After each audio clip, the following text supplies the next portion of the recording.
dopadnúť ako táto zblúdila turistka. Pridajte sa k nám, drakom.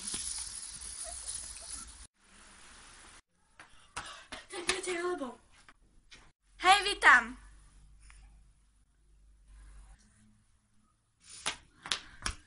Zvoníte tu!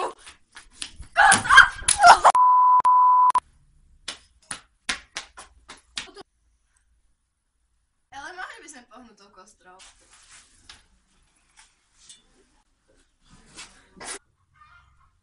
No tak poďme na to!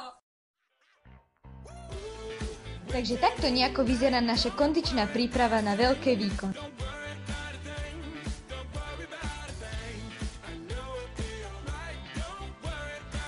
Ďalej musíme poriadne zvládnuť podliezanie.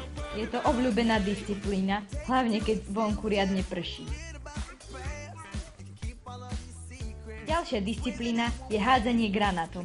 Poviete si, musí byť riadne ľahké hodiť granátom do nejakého kruhu, ale opak je vždycky pravdou.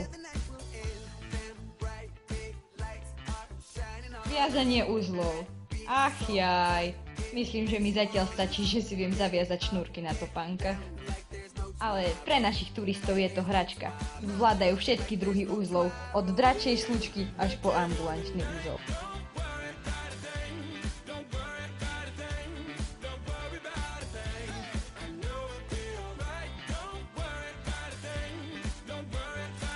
Otočiť mapu smerom na sever podľa buzoly nezvládne len tak hocikdo, ale naši draci s tým nemajú najmenší problém.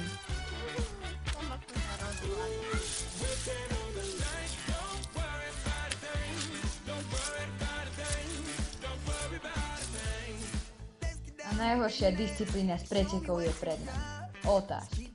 Nemyslíte si, že sa učíme iba v škole. Ťažké otázky musíme mať riadne namakané, aby sme boli úspešní na pretekoch. Keď vonku prší, zdokonalujeme sa vnútri. Takto nejako to asi vyzerá. Deti ako smeti. Takže toto boli naši draci. A nezabudnite, pri každej príležitosti pohnite kostrou.